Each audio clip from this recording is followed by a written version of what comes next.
दोस्तों, कैसे हो आप सब। आज हम स्टार्ट करने वाले हैं इलेक्ट्रिक चार्ज एंड फील्ड। जो हमारा चैप्टर है फर्स्ट, उसका एक इम्पॉर्टेंट टॉपिक है इलेक्ट्रिक फील्ड। सबसे पहले हम उसकी डेफिनेशन से स्टार्ट करते हैं। जैसा कि आप देख सकते हैं यहाँ पर जो इसकी इलेक्ट्रिक फील्ड की डेफिनेशन है, यहाँ पर ये क्या कहता है। Electric field is the region in space around a charge in which another charge experiences a force of attraction और रिपल्शन। अब यहाँ पर इसकी डेफिनेशन को समझाने से पहले मैं इसके दो इंपॉर्टेंट जो टर्म्स हैं उसको समझाता हूँ। जैसे कि इसमें जो दो इंपॉर्टेंट टर्म्स है वो है सोर्स चार्ज और एक है टेस्ट चार्ज। अब यहाँ पर अगर ध्यान दोगे तो हम मान लेते हैं कि हमारे पास कोई भी एक सोर्स चार्ज है। सोर्स चार्ज क्या होता है?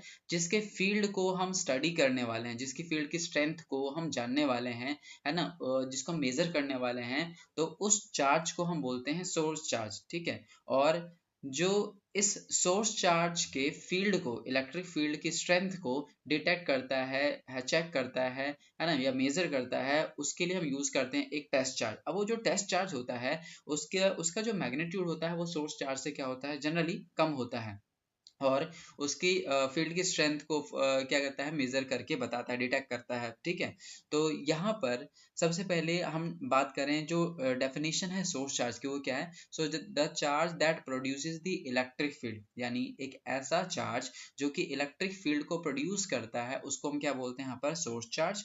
और टेस्ट चार्ज क्या होगा, तो अ स्मॉल पॉजिटिव चार्ज। देखो ध्यान से, जो जनरली हम टेस्ट चार्ज लेते हैं वो पॉजिटिव नेचर का लेते हैं, हम नेगेटिव का भी ले सकते हैं, बट जनरली हम क्या लेते हैं, टेस्ट चार्ज को पॉजिटिव नेचर का। ठीक है। तो a small positive test charge is used to detect and measure the electric field, यानी जो हमारा मेन सोर्स चार्ज है उसके स्ट्रेंथ को मेजर करने के लिए जो हम चार्ज ले रहे हैं, उसका मैग्नीट्यूड क्या होगा, जनरली काफी कम होगा एज कंपेयर टू हमारा जो सोर्स चार्ज है।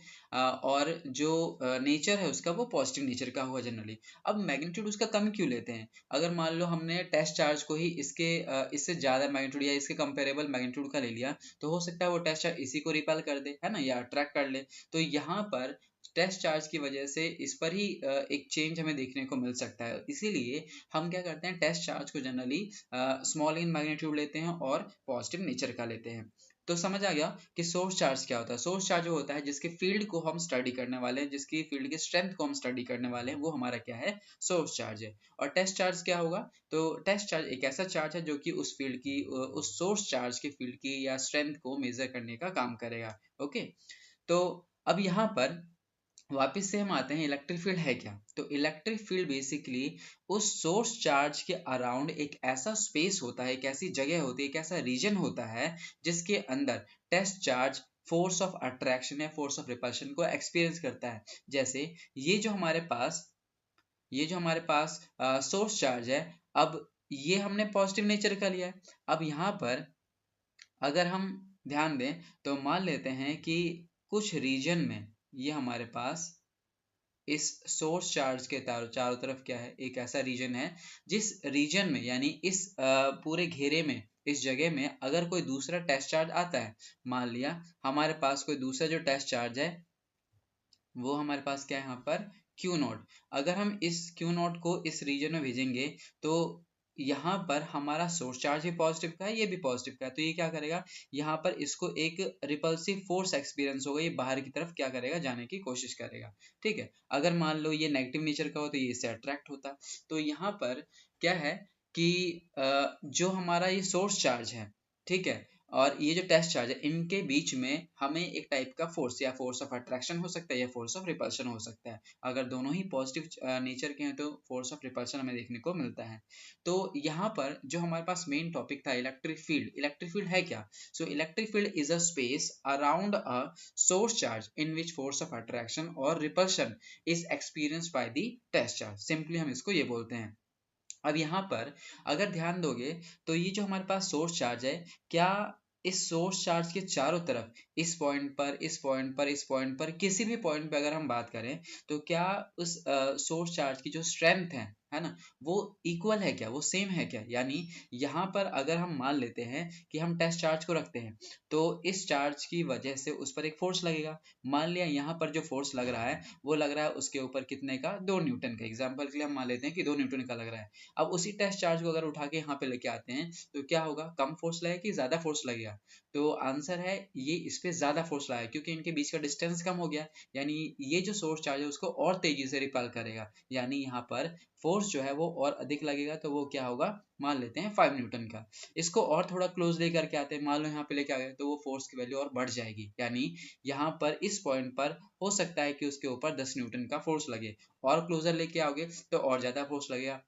तो जैसा कि हम देखते हैं कि इस सोर्स चार्ज के चारों तरफ यहाँ पर जो फील्ड की स्ट्रेंथ है वो सेम नहीं है, अलग अलग है।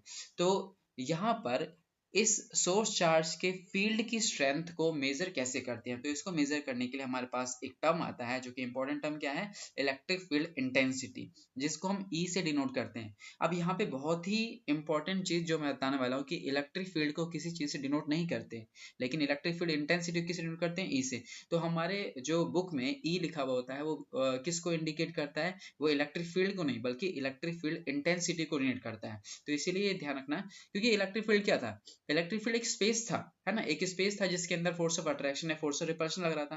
बट उस स्पेस के अंदर जो उस फील्ड की स्ट्रेंथ थी उसको कौन मेजर करता है, उसको मेजर करता है हमारा इलेक्ट्रिक फील्ड इंटेंसिटी, जिसको हम ई से डिनोट करते हैं। तो इसीलिए कई बार क्या होता है क्वेश्चन में ना, हमें सिर्फ इलेक्ट्रिक फील्ड लिखा होता है कि electric field is this and this. तो वहां पर हमें हमेशा ध्यान रखना है कि जब भी अगर वो ई वाला टर्म लिखा हुआ है तो वो किसको इंडिकेट कर रहा है, वो इलेक्ट्रिक फील्ड इंटेंसिटी को वहां पे डिनोट कर रहा है। यानी उस पर्टिकुलर स्पेस में उस पर्टिकुलर पॉइंट पर फील्ड की क्या स्ट्रेंथ है उसको हम ई से डिनोट करते हैं। तो समझ आया, इलेक्ट्रिक फील्ड क्या, इलेक्ट्रिक फील्ड एक स्पेस है सोर्स चार्ज के चारों तरफ, जिसमें वहां पर जो क्या स्ट्रेंथ है वहां पर उसको बताया जा रहा है। तो electric field just a space, but उस पर्टिकुलर स्पेस में किसी पर्टिकुलर पॉइंट पर क्या स्ट्रेंथ है उसको कौन बताता है, उसको बताता है इलेक्ट्रिक फील्ड इंटेंसिटी, जिसको हम ई से डिनोट करते हैं। अब ये इलेक्ट्रिक फील्ड इंटेंसिटी की डेफिनेशन कैसे बनाएंगे हम, तो ध्यान दो, जैसे कि मैंने यहाँ पे बात करा, अब हमारे पास जो टेस्ट चार्ज था उसको हम क्यू नॉट बोल रहे थे, और मान लिया किसी पर्टिकुलर पॉइंट पर यहाँ पर उस पर जो फोर्स लग रहा है वो हमारा एफ है। तो force experienced per unit test charge, इसी को ही हम बोलते हैं यहाँ पर इलेक्ट्रिक फील्ड इंटेंसिटी। तो इलेक्ट्रिक फील्ड इंटेंसिटी की डेफिनेशन बनाना बहुत ईजी है। कैसे, force experienced per unit test charge, यानी कितना फोर्स एक्सपीरियंस कर रहा है वो टेस्ट चार्ज, ठीक है, उसी का जो रेशियो आएगा उसी को हम क्या बोलते हैं यहाँ पर, इलेक्ट्रिक फील्ड इंटेंसिटी। तो यहाँ पे इसकी डेफिनेशन बहुत इजीली बना सकते हो। कैसे बनाएंगे हम, इलेक्ट्रिक फील्ड इंटेंसिटी क्या है, electric field intensity at a point in a space around a source charge is defined as the force experienced by a unit positive test charge placed at that point। यानी simply force experienced per unit test charge को हम क्या बोलते हैं, electric field intensity. ठीक है, तो कई जगह इलेक्ट्रिक फील्ड अगर लिखा हुआ है और उसको ई से डिनोट करा है तो कंफ्यूज मत होना, वो इलेक्ट्रिक फील्ड इंटेंसिटी होता है। और इलेक्ट्रिक फील्ड इंटेंसिटी को हम कैसे डिफाइन करते हैं, एफ बाई क्यू से। ठीक है, एफ बाई क्यू नोट, जिसमें क्यू नोट हमारा क्या है, टेस्ट चार्ज है। अब यहाँ पर जो ये टर्म्स है उसको मैंने यहाँ पे लिख रखा है, where E is what, is electric field intensity. ध्यान रखना, इलेक्ट्रिक फील्ड भी कई जगह लिखा होता है, बट यहाँ पर जो ई है वो किसको डिनोट कर रहा है, इलेक्ट्रिक फील्ड इंटेंसिटी को। ठीक है, तो इलेक्ट्रिक फील्ड इंटेंसिटी या फिर इलेक्ट्रिक फील्ड हम यहाँ पर ऐसे भी लिख सकते हैं। तो ये हमारे पास क्या है, इलेक्ट्रिक फील्ड इंटेंसिटी। ठीक है, तो कंफ्यूज मत होना, यहाँ पर कई जगह इलेक्ट्रिक फील्ड लिखा हुआ रहता है, और अगर हम बिल्कुल सही तरीके से अगर बात करें तो वो इलेक्ट्रिक फील्ड इंटेंसिटी होता है। और एफ क्या है इसमें, F is the force on the test charge, q naught क्या है, टेस्ट चार्ज है। अब यहाँ पर हम बात करते हैं यूनिट क्या होगी इस इलेक्ट्रिक फील्ड इंटेंसिटी की, तो बहुत ही सिंपल है।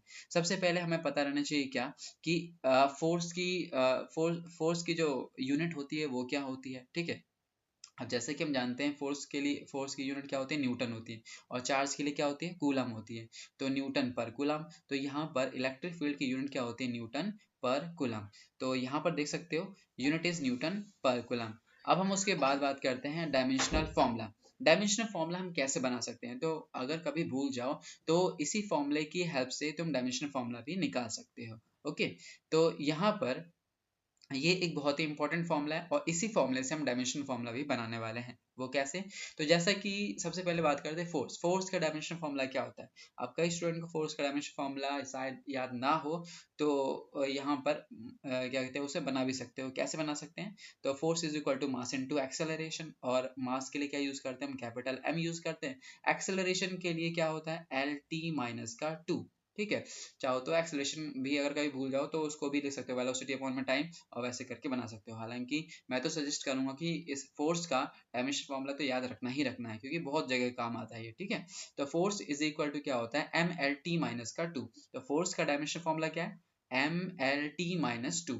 और चार्ज का क्या होता है? चार्ज का होता है ए टी। ये वो कैसे आया? तो चार्ज का भी डायमेंशन फॉर्मूला कई स्टूडेंट भूल जाते हैं, तो इसको याद रखने के लिए तरीका बताता हूँ। हमें एक फॉर्मूला याद है क्या? करंट का। करंट क्या होता है? Charge per unit time. अब यहाँ पर चार्ज का हमें डायमेंशन फॉर्मूला चाहिए ना, तो टाइम को इधर भेज दो, तो ये क्या आ जाएगा? Q is equal to I into में टी। ठीक है, where I is what? I is current. अब ध्यान दो, 7 फंडामेंटल यूनिट में से करंट हमारा एक है, तो इसीलिए करंट का जो डायमेंशन फॉर्मूला होता है वो क्या होता है? वो होता है ए एम्पियर। और टाइम के लिए क्या लेते हैं हम? Capital T. तो ये जो ए टी है ये चार्ज का डायमेंशन फॉर्मूला है, तो ये भी हमें याद रखना है। ओके, तो फोर्स का क्या होता है? M L T minus 2। Charge का क्या होता है? A T. अब फोर्स का डायमेंशन फॉर्मूला पता है, चार्ज का पता है, तो बड़े इजीली हम फाइंड कर सकते हैं इलेक्ट्रिक फील्ड इंटेंसिटी या इलेक्ट्रिक फील्ड का डायमेंशन फॉर्मूला। कैसे फाइंड करेंगे? तो electric field is equal to क्या होता है? वो होता है हमारे पास force per unit charge. Force का डायमेंशन फॉर्मूला क्या बताया हमने? एम एल टी माइनस का 2, एंड चार्ज का क्या होता है? A T. ठीक है, तो अब ध्यान दो, यहाँ पर m एक ही है और l भी एक है यहाँ पर, तो l ये t जाएगा ऊपर, तो t की पावर कितनी हो जाएगी? माइनस का 3। और a को ऊपर लेके जाएंगे तो a की पावर कितनी हो जाएगी? माइनस का 1। तो इलेक्ट्रिक फील्ड का डायमेंशन फॉर्मूला क्या होता है? एम एल टी माइनस का 3, a की पावर माइनस का 1। ओके, अब हमने डायमेंशन फॉर्मूला यहाँ पर क्या करा? फाइंड कर लिया। अब एक और इम्पोर्टेंट चीज, सबसे पहले हम यहाँ पे देखें, ये इलेक्ट्रिक फील्ड कैसी यूनिट है? स्केलर क्वांटिटी है कि वेक्टर क्वांटिटी है? तो जैसे कि देख सकते हो इसमें force per unit charge, charge तो एक स्केलर क्वांटिटी, बट फोर्स क्या होता है? एक वेक्टर क्वांटिटी होती है। ठीक है, तो यहाँ पे इलेक्ट्रिक फील्ड भी क्या है? एक वेक्टर क्वांटिटी है। तो electric field is a vector quantity. Okay, और इसकी ऐसा यूनिट याद रखना, न्यूटन पर कूलम। और डायमेंशन फॉर्मूला अभी हमने जस्ट बताया क्या है? एम एल टी माइनस का 3 और ए की पावर माइनस का 1। ओके, तो अब हम आगे बढ़ते हैं। अब यहाँ पर जो इलेक्ट्रिक फील्ड है या इलेक्ट्रिक फील्ड इंटेंसिटी है, उसको और अच्छे से पढ़ने के लिए हमें इलेक्ट्रिक फील्ड लाइंस इनकी जरूरत पड़ती है। इलेक्ट्रिक फील्ड लाइंस क्या होती है? जस्ट इमेजिनरी लाइंस होती हैं किसी सोर्स के चारों तरफ, जिससे हम यहाँ पर उसके फील्ड को अच्छे तरीके से पढ़ सकते हैं, समझ सकते हैं। तो यहाँ पर हमें जरूरत पड़ी इलेक्ट्रिक फील्ड लाइंस की। तो इलेक्ट्रिक फील्ड लाइंस को कैसे डिफाइन करेंगे हम? तो ध्यान दो जरा, जैसे कि अगर हम बात करते हैं, जैसे कई बार देखा होगा ना कि जो पॉजिटिव चार्ज होता है, जैसे मान लो ये हमारे पास क्या है? एक प्लस का चार्ज है, तो ये इसकी इलेक्ट्रिक फील्ड लाइंस हमने क्या देखी है कि आउटवर्ड होती है ना, इस तरह से। इस तरह से ये आउटवर्ड इलेक्ट्रिक फील्ड लाइंस हमें दिखती हैं ऐसे। और वहीं पे अगर हम नेगेटिव चार्ज की बात करते हैं, तो नेगेटिव चार्ज की जो इलेक्ट्रिक फील्ड लाइंस होती हैं वो कैसी होती है? वो इनवर्ड होती है ना। सिंपली हम यहाँ पे इनवर्ड ऐसे दिखाते हैं, ये इस तरह से। ठीक है, इसको अभी हम ड्रॉ करेंगे आगे आकर के, उस जिसको हम डिटेल में पढ़ने वाले हैं। तो ये जो इलेक्ट्रिक फील्ड लाइंस होती है किसी चार्ज के चारों तरफ, ठीक है, ये रियल की तो होती नहीं है ना, ये इमेजिनरी होती है। ठीक है, तो यहाँ पर इलेक्ट्रिक फील्ड लाइंस की डेफिनेशन क्या है? कैसे हम इसको डिफाइन करने वाले हैं, तो इसको हम देखते हैं। तो यहाँ पर अगर हम डेफिनेशन को देखें तो क्या कहता है डेफिनेशन इसकी? Electric field lines are imaginary smooth curve. ध्यान दो, जो डार्क कलर में लिखा है ये बहुत इंपॉर्टेंट पॉइंट्स हैं। ठीक है, इलेक्ट्रिक फील्ड लाइंस क्या होते हैं? These are the imaginary smooth curves. मतलब ऐसे नहीं कि कहीं बीच में ब्रेक आ गया हो, यानी कि इस तरह से कहीं हमें शार्प, इस तरह से शार्पनेस वगैरह कहीं दिखाई, ये स्मूथ कर्व्स होते हैं। So these are the imaginary smooth curves in space that represents the direction and strength of the electric field. क्या रिप्रेजेंट करती है ये डायरेक्शन को रिप्रेजेंट करती है। ये मतलब पॉजिटिव से नेगेटिव जा रहा है कि नेगेटिव से पॉजिटिव, क्या है कि उस डायरेक्शन को रिप्रेजेंट करेगा और उस फील्ड की स्ट्रेंथ को रिप्रेजेंट करेगा।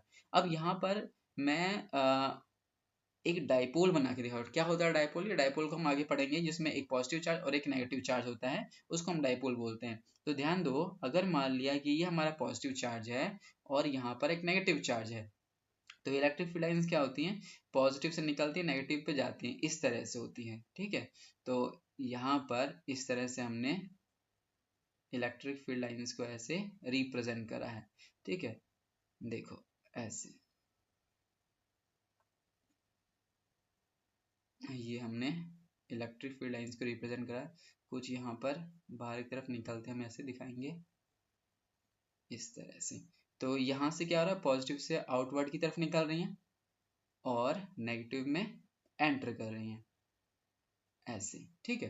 तो ये पॉजिटिव चार्ज है और ये नेगेटिव चार्ज है। तो अब इसकी डेफिनेशन वापस से देखो, क्या बोला था इसने? These are the imaginary smooth curves. Smooth curves का मतलब ऐसा नहीं हुआ बीच में कि इस तरह से शार्प, इस तरह से कुछ शार्प शार्प से हमारे पास एजेस मिले, तो ये चीज हमें देखने को यहाँ पर नहीं मिलता। ओके, यहाँ पर हमें एकदम स्मूथ कर्व्स दिखाई देता है, ठीक है। अगर हम मान लो कि जैसे कि हमने मैग्नेटिक फील्ड लाइंस देखी थी ना, वहां पर जिस तरह से वो स्मूथ कर्व्स होती है, उसी तरह से ये भी क्या होती है? स्मूथ कर्व्स होती है इन स्पेस, ठीक है।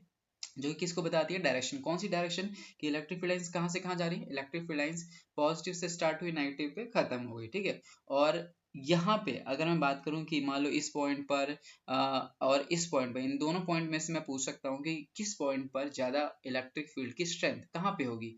इस पॉइंट पे होगी कि इस पॉइंट पे होगी? तो देख सकते हो यहाँ पर इलेक्ट्रिक फील्ड की स्ट्रेंथ ज्यादा होगी। क्यों? क्योंकि यहाँ पे इलेक्ट्रिक फील्ड लाइंस बहुत ज्यादा है, ठीक है। हम इसके चार्ज से क्लोजर भी हैं काफी ज्यादा, तो यहाँ पे इलेक्ट्रिक फील्ड लाइंस की स्ट्रेंथ बहुत ज्यादा होगी और यहाँ पे इलेक्ट्रिक फील्ड की स्ट्रेंथ कम होगी, क्योंकि यहाँ पे इलेक्ट्रिक फील्ड लाइंस कम है। तो यहाँ पर जो इलेक्ट्रिक फील्ड लाइंस होती है वो डायरेक्शन को और फील्ड की स्ट्रेंथ को बताने का काम करता है। तो डेफिनेशन याद रहेगा, क्या है डेफिनेशन इसकी? कि इलेक्ट्रिक फील्ड लाइंस क्या होते हैं? Electric field lines are the imaginary smooth curves that represents direction and strength of the electric field. Okay, तो ये इलेक्ट्रिक फील्ड की स्ट्रेंथ को और डायरेक्शन को बताने का काम करता है। अब यहाँ पर इलेक्ट्रिक फील्ड लाइंस की इंपॉर्टेंट कैरेक्टरिस्टिक्स क्या है, प्रॉपर्टीज क्या है, ये बहुत ही ज्यादा इंपॉर्टेंट है। एग्जाम में कई बार ये पूछा जाता ही जाता है, ठीक है, या कई बार शॉर्ट क्वेश्चन में वही यहाँ पे पूछ लेते हैं, तो इसीलिए ये इंपॉर्टेंट है। तो यहाँ पर अब हम समझते हैं कि क्या क्या इंपॉर्टेंट प्रॉपर्टीज हैं इलेक्ट्रिक फील्ड लाइंस की। ओके, तो सबसे पहली इंपॉर्टेंट प्रॉपर्टी क्या है? वो सबसे पहले इंपॉर्टेंट प्रॉपर्टी है कि electric field lines positive charge से स्टार्ट होती है और नेगेटिव चार्ज पर एंड हो जाती है, ठीक है। यानी पॉजिटिव से स्टार्ट हुई इलेक्ट्रिक फील्ड लाइंस और नेगेटिव पे एंड हो गई। तो पहला ये इंपॉर्टेंट पॉइंट है कि electric field line starts from positive charge and terminates use करते हैं, या कई जगह हम लिखते हैं एंड, END, ठीक है। Terminates and on the negative charge, ठीक है। So electric field line starts from the positive charge and terminates at the negative charge, terminates या फिर and at the negative charge. ऐसा नहीं होगा कि नेगेटिव से वो पॉजिटिव में जाएगा, जैसा कि हमें मैग्नेटिक फील्ड लाइंस में देखने को मिलता है। कैसे? तो हमने 10th क्लास में भी देखा था कि जो मैग्नेटिक फील्ड लाइंस होती हैं, मैग्नेटिक फील्ड लाइंस याद होगा, जैसे एक साइड में हमारा नॉर्थ पोल था और एक साइड में हमारे पास क्या था? साउथ पोल था। तो यहाँ पे मैग्नेटिक फील्ड लाइंस नॉर्थ से स्टार्ट हुई और साउथ में एंटर करती हैं आउटसाइड, ठीक है, आउटसाइड द मैग्नेट। लेकिन इनसाइड में क्या होता है? इनसाइड में वो साउथ से नॉर्थ चलती हैं, है ना। तो ये पूरा क्लोज लूप बनाती है, लेकिन इसमें ऐसा नहीं है। इसमें क्या हुआ? पॉजिटिव से स्टार्ट हुई और नेगेटिव पे खत्म हो गई। तो ये कॉन्टिन्यूस कर्व नहीं होती, यानी कि ये पॉजिटिव से स्टार्ट होकर नेगेटिव पे खत्म। तो it starts from positive charge and terminates या end at the negative charge. Okay, तो ये हमारे पास पहली इंपॉर्टेंट प्रॉपर्टी है। दूसरी प्रॉपर्टी क्या है? जैसे कि अभी मैंने बताया, दूसरी प्रॉपर्टी कहता है कि दीज आर डिसकॉन्टिन्यूस। यहाँ पर थोड़ा सा गलत लिखा हुआ है, या नॉट कॉन्टिन्यूस हम लिख सकते हैं। दीज आर डिसकॉन्टिन्यूस कर्व्स, ठीक है। यहाँ पे क्या आएगा?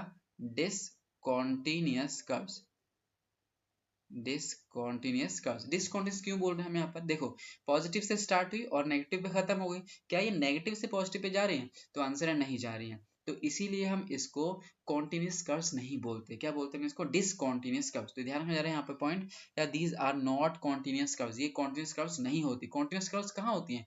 मैग्नेटिक फील्ड के केस में होती है। मैग्नेटिक फील्ड लाइन जो होती है पूरा क्लोज लूप बनाती है, तो इसको हम बोलते हैं these are the continuous curves. Okay, अच्छा, तो ये दूसरा पॉइंट था कि दीज आर डिसकॉन्टिन्यूस कर्व्स। यहाँ पे ध्यान रखना, डिसकॉन्टिन्यूस कर्व्स हैं ये। अच्छा, तीसरा पॉइंट जो हम यहाँ पर देखते हैं, तीसरा पॉइंट क्या है? कि अगर हम यहाँ पर किसी भी पर्टिकुलर पॉइंट को उठाएं, मान लो हम इस पॉइंट को उठाते हैं और यहाँ पर टेंजेंट को ड्रॉ करते हैं, ठीक है। टेंजेंट क्या होता है? एक ऐसी लाइन जो कि इस पॉइंट से टच करके जाए। तो यहाँ पे हमने टेंजेंट को ड्रॉ करा, जिसमें टेंजेंट का हेड जो रहेगा वो रहेगा नेगेटिव चार्ज की तरफ, और जो उसका टेल रहेगा वो रहेगा पॉजिटिव चार्ज की तरफ। यहाँ पर भी वही करते हैं, यहाँ पे हमने ड्रॉ करा एक टेंजेंट को, तो इस तरह से ड्रॉ करेंगे। फिर यहाँ पे अगर हम ड्रॉ करेंगे तो इस तरह से ड्रॉ करेंगे। तो यहाँ पर देख सकते हो कि किसी भी पर्टिकुलर पॉइंट पर जो टेंजेंट होती हैं, tangent at any point on the electric field lines gives the direction of the electric field. So tangent क्या डिनोट करता है? tangent डिनोट करता है direction of the electric field lines. Okay, तो ध्यान रखना, the tangent at any point on the field lines gives the direction of the electric field at that point. ठीक है, तो टेंजेंट क्या डिनोट करेगा? Direction, tangent direction. तो tangent जो है वो डायरेक्शन बताने का काम करता है at any point on the electric field lines. Okay, अब इसके बाद जो नेक्स्ट इसकी प्रॉपर्टी है फोर्थ, वो क्या कहती है? तो बहुत ही इंपॉर्टेंट है, और यहाँ पे 1-2 नंबर के क्वेश्चन यहीं से बना लेते हैं वो। ठीक है, क्या कहता है यहाँ पर?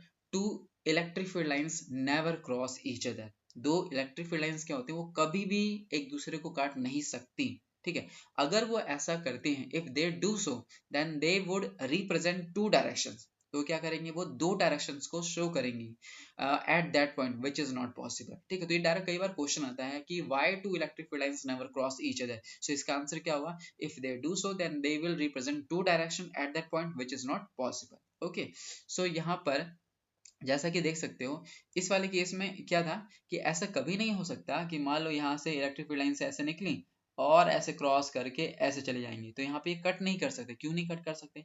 तो मान लो इसी पॉइंट पे अगर हम एक टेंजेंट को ड्रॉ करेंगे तो एक टेंजेंट इधर जाएगा, इसी पॉइंट पे एक टेंजेंट हमारा इधर जाएगा, तो ये एक दो डायरेक्शन को कभी रिप्रेजेंट कर ही नहीं सकते। इसी वजह से two electric field lines never cross each other. दो इलेक्ट्रिक फील्ड लाइंस क्या कर सकते हैं? वो कभी भी एक दूसरे को क्रॉस नहीं कर सकती। अब यहाँ पर अगर वो क्रॉस करती तो क्या होगा? अगर वो क्रॉस करेंगे यहाँ पर, तो इसका मतलब होगा कि वो यहाँ पर दो डायरेक्शन को शो कर रही है। ओके, तो यहाँ पे ये चीज ध्यान रखना। तो इसको मैं हटा देता हूँ यहाँ पे। हाँ, ये हो गया। तो समझ आ गया वाला पॉइंट? क्या बोला हमने कि two electric field lines never cross each other. दो इलेक्ट्रिक फील्ड लाइंस कभी भी एक दूसरे को काट नहीं सकती। अगर वो ऐसा करेंगी तो वो दो डायरेक्शन को शो करेंगी विच इज नॉट पॉसिबल। हमारा अगला जो पॉइंट है वो क्या कहता है? तो ध्यान दो, अगला जो पॉइंट है वो बताता है हमें कि इलेक्ट्रिक फील्ड लाइंस की जो क्राउडिंग होती है, क्राउडिंग मतलब बहुत सारी लाइंस का मतलब मान लो बहुत एक जगह बहुत सारी लाइंस है, वो जगह बहुत दूर दूर लाइंस हैं, तो वो क्या रिप्रेजेंट करती है? तो जो क्राउडिंग ऑफ लाइंस हैं या crowding of electric field lines जो है वो स्ट्रेंथ को बताने का काम करती है। किसकी स्ट्रेंथ को? इलेक्ट्रिक फील्ड की स्ट्रेंथ को बताने का काम करती है। So the crowding of electric field lines gives the strength of the electric field. Okay, अब अगर मान लो बहुत क्लोज क्लोज लाइंस हैं, इलेक्ट्रिक फील्ड लाइंस बहुत क्लोज क्लोज है, इसका मतलब वहां पे ज्यादा स्ट्रॉन्ग है, फील्ड की जो स्ट्रेंथ है वो बहुत ज्यादा स्ट्रॉन्ग है। और जहाँ पे बहुत दूर दूर लाइन्स है, उसका मतलब वहां पे जो इलेक्ट्रिक फील्ड की स्ट्रेंथ है वो कम है। जैसा कि यहाँ पर अभी हमने देखा था, जैसे कि मैंने तुमसे पूछा कि मुझे बताओ कि इस पॉइंट पर इलेक्ट्रिक फील्ड की स्ट्रेंथ क्या है और इस पॉइंट पर इलेक्ट्रिक फील्ड की स्ट्रेंथ क्या है। तो क्योंकि यहाँ पर इतने पोर्शन में अगर सेम ही एरिया ले लूं मैं, मान लो मैंने एक सर्कल ड्रॉ करा इसके चारों तरफ, जो कि 1 सेंटीमीटर मतलब रेडियस वाला सर्कल ड्रॉ करा, यहाँ पर भी वही करते हैं कि हम 1 सेंटीमीटर वाला रेडियस वाला एक सर्कल ड्रॉ करते हैं। अब सेम ही एरिया में देख सकते हो कि यहाँ पर स्ट्रेंथ तुम्हें ज्यादा देखने को मिले। क्यों? क्योंकि यहाँ पे इलेक्ट्रिक फील्ड लाइंस की जो क्राउडिंग है ना, वो बहुत ज्यादा है ना, बहुत ज्यादा क्लोज क्लोज यहाँ पर इलेक्ट्रिक फील्ड लाइंस है। लेकिन यहाँ पर एक ही लाइन से, एक लाइन से या दो लाइन से, इतनी ही लाइन से, तो यहाँ पर क्या होगा? कम स्ट्रेंथ होगी इलेक्ट्रिक। जैसे कि होता है ना कई बार, अगर मान लो मैं पूछता हूँ कि जो लोगों की स्ट्रेंथ है वो कहाँ पे ज्यादा, जैसे कि किसी क्लास में 100 बच्चे, 150 बच्चे, और किसी क्लास में 5 बच्चे, 6 बच्चे, तो जो जिस क्लास में 5-6 बच्चे वहाँ पे क्या है, उसकी उन स्टूडेंट की स्ट्रेंथ कम है, और जहाँ पे 150 बच्चे उन स्टूडेंट की स्ट्रेंथ बहुत ज्यादा है। तो क्राउडिंग अगर ज्यादा होगी तो ज्यादा स्ट्रेंथ होगी, क्राउडिंग अगर कम होगी तो कम स्ट्रेंथ होगी। तो सिंपली ये याद रखना कि crowding of electric field lines gives the strength of the electric field. Okay, अब यहाँ पर क्या होता है, कई बार ना ऐसे क्वेश्चंस आते हैं हमारे पास एग्जाम में, जैसे कि मान लो वो तुम्हें इस तरह से क्वेश्चन दे देते हैं, वो यहाँ पर ऐसे क्वेश्चन दे सकते हैं कि ये हमारे पास कुछ ऐसा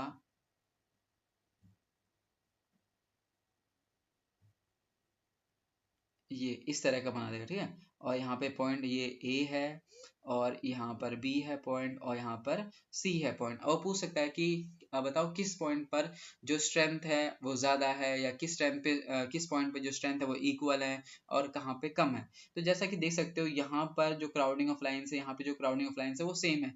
तो जो ए पे स्ट्रेंथ होगी वही सी पे स्ट्रेंथ होगी, बट बी पे स्ट्रेंथ जो होगी वो इन दोनों के कंपेरिजन में कम होगी। क्यों? क्योंकि इस वाले पोर्शन देख सकते हो इलेक्ट्रिक फील्ड लाइंस काफी दूर दूर है, तो बी पर जो स्ट्रेंथ है वो ए और सी के कंपैरिजन में काफी कम है, ठीक है। तो ये ऐसे क्वेश्चंस एग्जाम में पूछे जाते हैं, तो इसीलिए ध्यान रखना ये more crowding more strength, less crowding तो लेस स्ट्रेंथ, ठीक है। तो यहाँ पर वही छोटा सा पॉइंट हमने मेंशन कर रखा कि क्लोजर लाइंस होंगी तो स्ट्रॉन्ग फील्ड होगा, अगर फार्दर लाइंस होंगी तो वो वीक फील्ड होगी, ठीक है, वीक स्ट्रेंथ होगी। अच्छा, अगला हमारे पास पॉइंट आता है क्या, electric field lines are perpendicular to the surface of the charged body या चार्ज सरफेस। अब इस पॉइंट को बड़े ध्यान से समझना। जैसे कि अगर हम बात करते हैं कि जो हमारे पास कोई भी एक चार्ज ले लिया, मान लिया मैंने ये चार्ज लिया है एक प्लस का क्यू। अब जो हम इलेक्ट्रिक फील्ड लाइंस बनाते हैं वो हमेशा क्या करते हैं, आउटवर्ड बनाएंगे, क्योंकि ये पॉजिटिव चार्ज है तो इसकी इलेक्ट्रिक फील्ड लाइंस कैसी होंगी, बाहर की तरफ होंगी, ऐसे, ठीक है। तो ये हम यहाँ पर बाहर की तरफ ऐसे बनाते हैं। अब एक इम्पॉर्टेंट बात जो है सोचने वाली वो क्या है कि जो भी इलेक्ट्रिक फील्ड लाइंस इस चार्ज के सरफेस से बाहर निकलेंगी वो हमेशा 90 डिग्री का एंगल बनाते हुए ही निकलेंगी। मतलब जो इलेक्ट्रिक फील्ड लाइंस होती है वो हमेशा चार्ज के सरफेस से कितना एंगल बनाती है, 90 डिग्री का परपेंडिकुलर होती हैं। तो electric field lines are always perpendicular to the surface of the charge. ये ध्यान रखना। अगर हम यहाँ पर कोई भी जैसे दो चार्ज लेते हैं, जैसे कि इस केस में ही बात करते हैं, यहाँ पर क्या है कि ये पॉजिटिव चार्ज है नेगेटिव चार्ज है। अब ये जो इलेक्ट्रिक फील्ड लाइंस है ऐसे गए तो ये मुड़ गई है इधर, लेकिन जब वो ओरिजिनेट हुई, जब ये यहाँ से पॉजिटिव चार्ज के सरफेस से निकली होंगी तो यहाँ पर एक छोटे से पॉइंट पर ही यहाँ पे ये क्या होंगी, ये परपेंडिकुलर होंगी, तो परपेंडिकुलर ही वो बाहर निकलेंगी और एंटर भी क्या करेंगे, परपेंडिकुलर ही करेंगी। तो ये चीज हमेशा ध्यान रखना कि जो इलेक्ट्रिक फील्ड लाइंस होती हैं वो निकलते टाइम पर यानी ओरिजिनेट होते टाइम पर या एंटर करते टाइम पे हमेशा सरफेस ऑफ चार्ज के परपेंडिकुलर ही होती हैं। तो यहाँ पर यही कहता है कि electric field lines are always perpendicular to the surface of a charged, okay, surface of a charged body। अच्छा, तो ये समझ आ गया इंपॉर्टेंट पॉइंट। अब लास्ट जो इसका पॉइंट है उसको यहाँ पे देखते हैं क्या कहता है ये हमने वैसे पहले पढ़ रखा है कि जो लाइक चार्ज होते हैं, लाइक चार्ज क्या होते हैं, पॉजिटिव पॉजिटिव नेचर के, तो पॉजिटिव पॉजिटिव क्या करते हैं, रिपेल करते हैं, नेगेटिव नेगेटिव क्या करते हैं, वो भी रिपेल करते हैं। लेकिन अगर एक पॉजिटिव चार्ज है और एक नेगेटिव चार्ज है तो क्या करेंगे, वो अट्रैक्ट करेंगे। तो यहाँ पर इसको कैसे समझ सकते हैं, तो यहाँ पर जरा ध्यान देना। जैसे कि अगर हम बात करते हैं सबसे पहले एक पॉजिटिव चार्ज और एक नेगेटिव चार्ज को, तो यहाँ पे ऐसे देख सकते हो जैसे हमने डायग्राम पहले ही बना रखा है, ये रहा, ये हमारा पॉजिटिव चार्ज है और ये क्या है, नेगेटिव चार्ज है, ठीक है। अब ये पॉजिटिव चार्ज इधर आना चाहेगा, इससे अट्रैक्ट होना चाहेगा, और नेगेटिव चार्ज इधर अट्रैक्ट होना चाहेगा। तो यहाँ पर अगर हम ध्यान दें तो हमें क्या देखने को मिलता है कि यहाँ पर अगर मान लो कि इनके बीच में ना एक बैंड है, मतलब बैंड मतलब हमने कोई भी क्या करा है, एक रबड़, इलास्टिक रबड़ लगा दिया, ठीक है। इलास्टिक रबड़ क्या करेगा, इन दोनों को क्लोज लाने की कोशिश करेगा, ठीक है, इन दोनों को खींचने की कोशिश करेगा, तो इनके बीच का जो डिस्टेंस होगा वो क्या होगा, कम होगा। तो यहाँ पर हम एक टर्म यूज करते हैं क्या, कि two unlike charges attract each other longitudinally. Longitudinally का मतलब लेंथ वाइज, लेंथ को कम करने की कोशिश करते हैं, वो एक दूसरे को अट्रैक्ट करते हैं। तो unlike charges always attract each other longitudinally, longitude मतलब लेंथ वाइज, लेंथ के अलोंग वो एक दूसरे क्या करेंगे, यहाँ पर अट्रैक्ट करने की कोशिश करेंगे। अच्छा, अब यहीं पे अगर मान लो वो अनलाइक चार्ज होते, लाइक चार्ज होते, तो लाइक चार्ज मतलब सेम सेम नेचर वाले चार्ज, तो क्या होता, फिर तो वो रिपेल करते। तो उस केस में हम कैसे बनाएंगे, तो यहाँ पर उसका डायग्राम समझते हैं।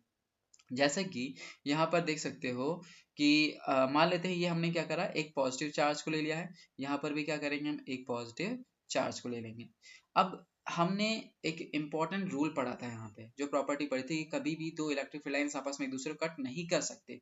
अगर कट नहीं कर सकते तो इससे इलेक्ट्रिक फील्ड लाइंस निकलेंगी, है ना, वो रिपेल होंगी कहीं ना कहीं, ऐसे जाएंगी, ठीक है। अभी इसको बना लेता हूँ मैं पूरा, फिर समझाता हूँ यहाँ पे, ये इस तरह से। तो यहाँ पर ये जो हमारे पास पॉजिटिव चार्ज हैं, ये इसकी इलेक्ट्रिक फील्ड लाइंस हमें कुछ ऐसे दिखने को मिलती हैं, ठीक है। ये सारा हमारे पास क्या है, ये इस तरह से हमने क्या करा है यहाँ पर, दो अनलाइक चार्ज को लिया, अनलाइक दो लाइक चार्ज को, सॉरी बार बार इसमें कंफ्यूजन आती है। यहाँ पर हमने दो लाइक चार्ज, लाइक चार्ज मतलब एक जैसे नेचर वाले, तो ये पॉजिटिव पॉजिटिव नेचर के। अब देखो इसकी इलेक्ट्रिक फील्ड लाइंस ऐसे नहीं सकते इसको कट कर जाए, है ना, ये हमने पहले पढ़ा था। तो इसीलिए क्या होती है, ऐसे मुड़ जाती है ना। अब यहाँ पर अगर हम ध्यान दें तो यहाँ पर ये हमारे पास बीच में एक लाइन ड्रॉ कर सकते हैं जिसको हम ट्रांसवर्स लाइन बोलते हैं, ठीक है। और ये हमारा क्या होता है, लॉन्गिट्यूडिनल लाइन होता है, ठीक है। तो यहाँ पर क्या होता है, ऐसा लगता है कि ये जितने भी फील्ड लाइन्स है इसको इधर पुश कर रही है, इधर, और ये जो लाइन्स हैं फील्ड लाइन्स है वो इसको इधर पुश कर रही है। तो हमें ऐसा लगता है कि इलेक्ट्रिक फील्ड लाइन्स ना इस वाली लाइन से, ये जो हमारी ट्रांसवर्सल लाइन है इसको क्या करें, इस लाइन से दूर जाने की कोशिश करें, क्या करें, दूर जाने की कोशिश करनी है। तो इसके लिए हम क्या बोलते हैं कि जो लाइक चार्जेस होते हैं वो रिपेल करते हैं एक दूसरे को, ठीक है, ट्रांसवर्सली। ट्रांसवर्सली मतलब ये जो ट्रांसवर्सल लाइन है इससे दूर जाने की यहाँ पर कोशिश करते हैं। ओके, तो यहाँ पर हमने क्या समझा कि अगर हमारे पास अनलाइक चार्ज होंगे तो वो लॉन्ग शॉट अट्रैक्ट करते हैं, लेकिन अगर वो लाइक चार्जेस होंगे तो वो एक दूसरे को रिपेल करेंगे ट्रांसवर्सली। ओके, तो यहाँ पर वही लिख रखा है हमने कि unlike charges attract each other and field lines tend to connect them. जो फील्ड लाइंस होते हैं वो एक दूसरे को, उन दोनों चार्ज को जोड़ने की कोशिश करती हैं, ठीक है। But like charges repel, so their field lines diverge away from each other. Diverge मतलब एक दूसरे से दूर हटने की कोशिश करती हैं, फैलती जाती है। ओके, तो यहाँ पर हमने इसकी 7 प्रॉपर्टीज पढ़ी, कैरेक्टरिस्टिक्स पढ़ी, ठीक है। पहले क्या थी हमारे पास, ये पॉजिटिव जो इलेक्ट्रिक फील्ड लाइंस होती हैं पॉजिटिव चार्ज से स्टार्ट होती है और नेगेटिव पे एंड हो जाती हैं। दूसरा हमने क्या पढ़ा कि दीज आर दी डिसकंटीन्यूअस, ध्यान रखना जरा, डिसकंटीन्यूअस होती हैं, ठीक है। मैग्नेटिक फील्ड की इसमें कॉन्टिन्यूस होती है, तो these are the discontinuous curve. Next क्या था, टेंजेंट। टेंजेंट क्या बताता है, डायरेक्शन को, किसकी डायरेक्शन को, इलेक्ट्रिक फील्ड की डायरेक्शन को। और अगला क्या था कि two electric field lines never cross each other, if they do so then they will represent two direction at that point which is not possible. Okay, अगला क्या था कि crowding of lines, crowding of electric field lines give the strength of the electric field. अगर ज्यादा crowding होगी तो ज्यादा strength होगी, कम क्राउडिंग होगी तो कम स्ट्रेंथ होगी। फिर नेक्स्ट क्या पढ़ा हमने, electric field lines are always perpendicular to the surface of the charge. Next क्या था हमारे पास लास्ट, कि जो अनलाइक चार्ज होते हैं वो एक दूसरे को अट्रैक्ट करती है, बट जो लाइक चार्ज होते हैं वो एक दूसरे को रिपेल करती है। ओके, तो ये हमारे पास क्या थे, 7 इंपॉर्टेंट प्रॉपर्टीज थी इनकी, ठीक है। और कई बार ये एग्जाम में डायरेक्टली पूछ ले जाते हैं, तो इसीलिए इसे ध्यान रखना। ओके, अगर कोई भी डाउट है तो कमेंट करो। Okay, thank you.